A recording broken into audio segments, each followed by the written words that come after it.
Bismillahirrahmanirrahim. Assalamualaikum warahmatullahi wabarakatuh.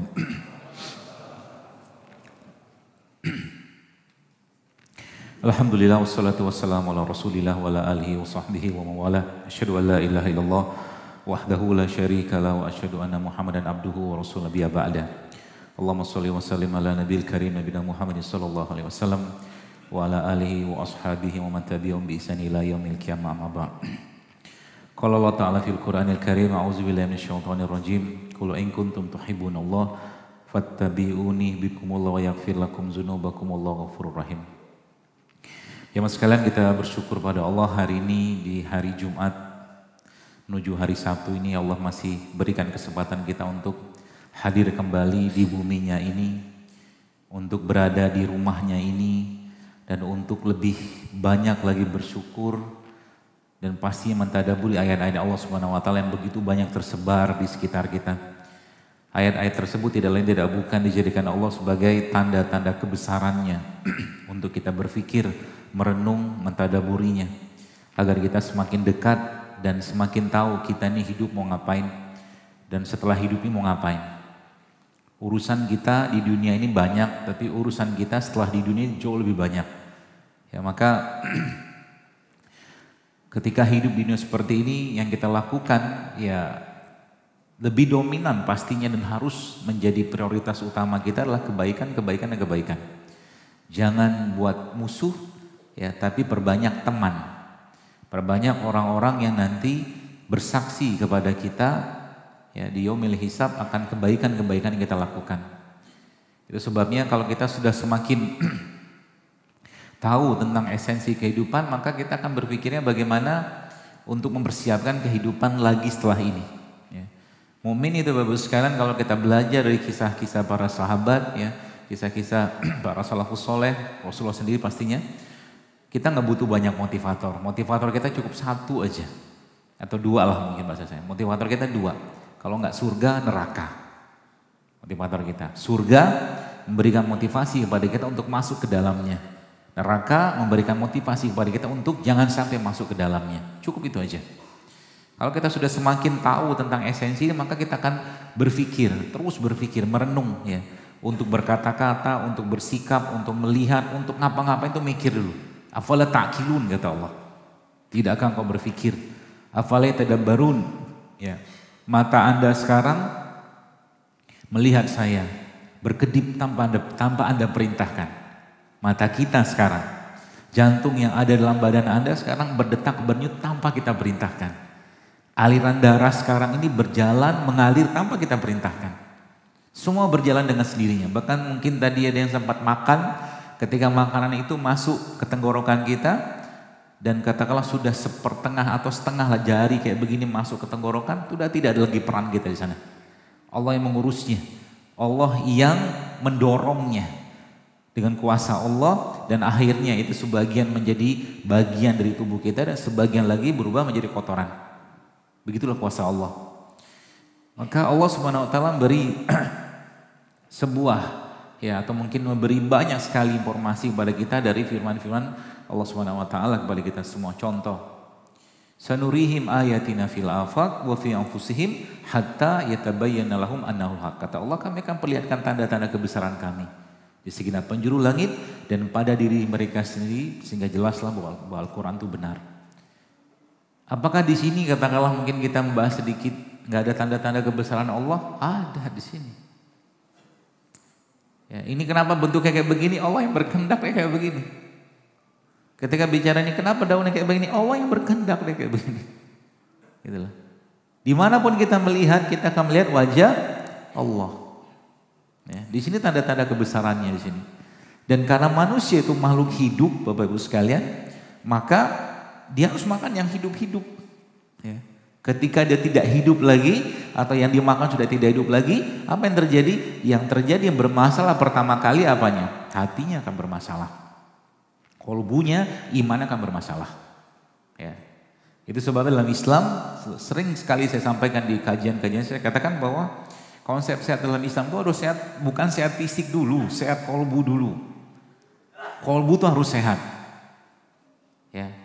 Kolbu itu harus sehat. Pertanyaannya kalau saya tanya, ini kan banyak makanan nih, sebenarnya kita mau pesta, bikin rujak nih.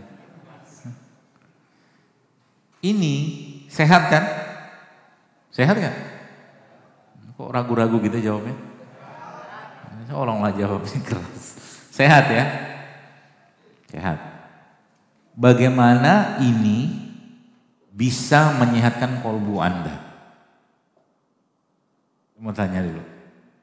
Bagaimana ini makanan atau produk sehat ini bisa menyehatkan kolbu Anda? Caranya gimana? Oke, boleh. Sebelum makan baca doa. Ada lagi? Pura-pura mikir aja lah. Apa gitu kan. Nanti kalau ditanya pakai jawaban. Jawaban orang soleh. Wallahu a'lam. Jadi kalau udah wallahu a'lam tuh asik tuh. Apapun pertanyaannya, wallahu a'lam. Nanti kalau ujian, pakai itu. Wallahu a'lam. Ada soal 50 kan. Wallahu a'lam semua. Insya Allah gak lulus. Ini kan sehat ya. Teman sekalian. Pertanyaannya tadi benar. Salah satunya bagaimana cara dia membuat atau makanan ini bermanfaat atau menyehatkan kolbu kita. Benar, tapi kalau secara fisik kolbu itu nggak butuh banyak-banyak. Anda minum begini satu aja udah sehat. Fisiknya sehat, kolbunya. Karena kolbu hanya menerima yang sehat-sehat aja. Kolbu hanya menerima yang sehat-sehat saja. Ya. Apa buktinya? Nah, saya ceritain sebuah kisah. Kemarin saya subhanallah ketemu dengan ada kru TV. Ya, dia cerita kepada saya kemarin, mereka ada program acara lah, acara rukyah-rukyah seperti itu. Kemudian subhanallah, ya pasien tuh di rukyah, kemudian bereaksi lah karena mungkin ada gangguan jin juga. Setelah dia tenang, teman-teman sekalian, setelah pasien itu tenang, kemudian sama ustadznya itu, sepertinya ustadznya juga mengikuti kajian saya. Sama ustadznya itu, si pasien tadi itu dikasih apa coba? Dikasih kurma sama tempe. Dikasih apa? Kurma sama tempe. Tapi subhanallah ternyata ketika dikasih kurma sama tempe, reaksinya sama seperti waktu di rukyah. Kira-kira apa maksudnya? Maksudnya ternyata jin itu nggak suka makanan sehat. Gitu. Berarti kalau yang suka makanan yang nggak sehat, rasukan jin? Oh enggak, bukan itu maksudnya. Yang nggak suka makanan sehat itu dia belum mampu mengatur kolbunya tadi gitu loh. Ya. Raganya masih didominasi oleh hawa nafsu. Itu kuncinya sebenarnya. Ya, makanya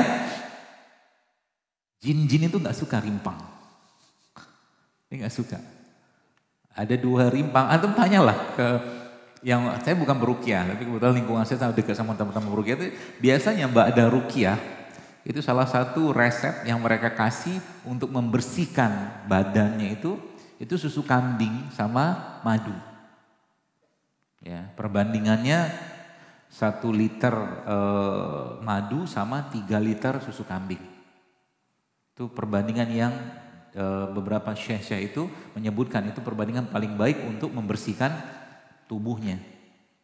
Nah, jadi jangan gak usah takut juga minum itu nanti keluar jinnya gitu kan. Enggak lah. Ya, tenang aja. Atau ada 2 tumbuhan yang subhanallah sering dipakai dan itu memang gak disukain mereka.